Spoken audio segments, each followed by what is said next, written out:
What's up, guys? Oofsky here, and today we're taking a look at the Mega Construx Pokémon Rotom. Now, I see these little things in grocery stores even these days. I feel like the smaller ones are, they're perfect little gachas. I know, Pokemon cards don't really get sold on end caps like they used to when I was a kid. I'm sounding old when I say stuff like that. You guys stick around in the video, I'll tell you a story that's really going to make me sound old. But they're easy to shelf. They're an IP that makes people, kids, go nuts. It's a cool little Ultra Ball, so it even sold me on it. Main reason I bought this was because at 17 pieces, I really can't recommend this to some of you guys who only buy master grades and stuff. But I really want to see, because this isn't just like an image, it's a picture of the model itself. And I was just curious how they're going to do this, clear effect.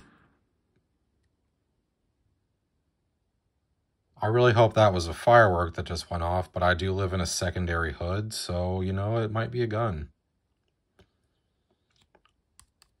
Anywho, I'm curious to see how they do this little, clear effect part, because effect parts in Gunpla can either be really rigid plastic or pretty soft, bendy plastic, like we've seen on the Sergeant Frog model kits.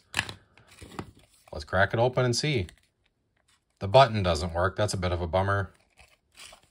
How do I? Oh, okay, it twists.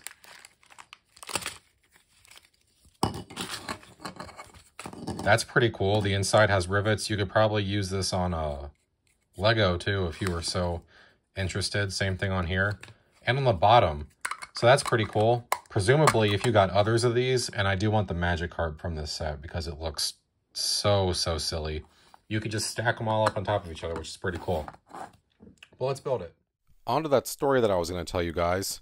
So back around 2008, Diamond and Pearl was still very new on the DS, and the only thing that I could think about in my tender little brain at the time.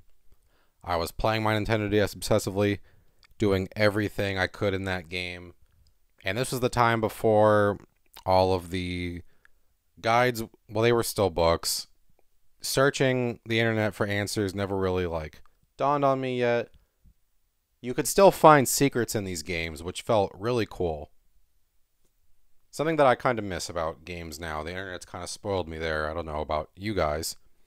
But there I was, and I had heard a rumor that if you stayed up until 2 a.m.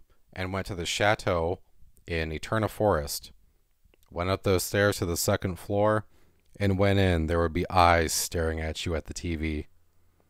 Oh, I'm getting goosebumps just telling you this story. Not because I'm, scared, but because it's just, it's just one of those things I remember. I was like, okay, so little old me stayed up all that time as a little middle schooler, went up the stairs, and sure enough, those bright red eyes were staring at me, and when you click on the TV, a legendary encounter occurred. I about woke up half my house in my excited, screaming. It was awesome, and it was Rotom. And it took a little bit, but we finally caught him. I brought a bunch of Pokemon because I thought it was going to be a legendary. So I was way too overpowered, and it took me a couple tries to catch him. But it was a really cool experience. Alrighty, my friends, and that's going to wrap us up for today's video. All in all, this is an interesting little Rotom little kit. As I say always with these simple kits, you know, I can't honestly recommend it to all of my viewers. Some of you are really into hunting down all those perfect grades and everything, and this just doesn't hold a candle to some of those more complex builds for those of you that are more mechanically inclined.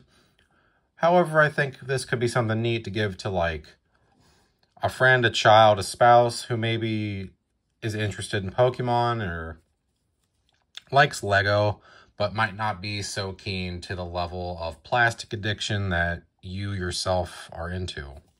And that's okay, you know?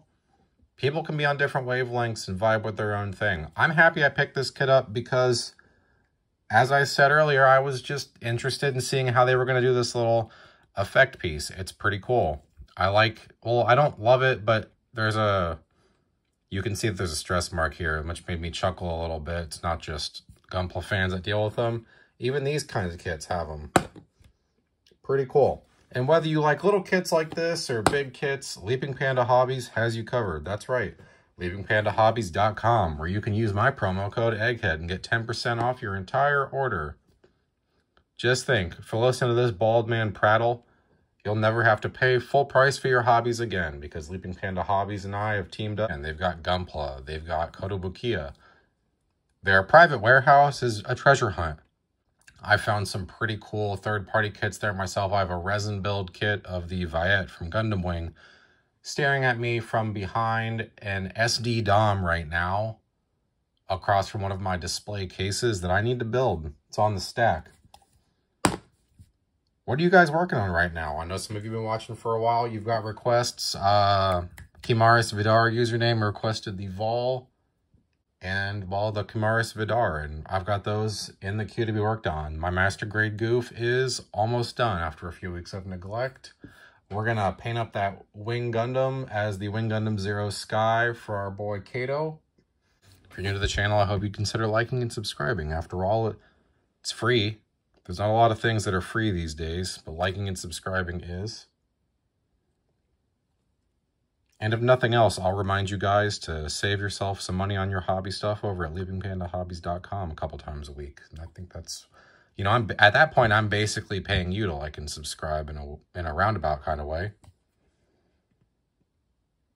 As always, thank you guys so much for watching. I really enjoyed the community we're building.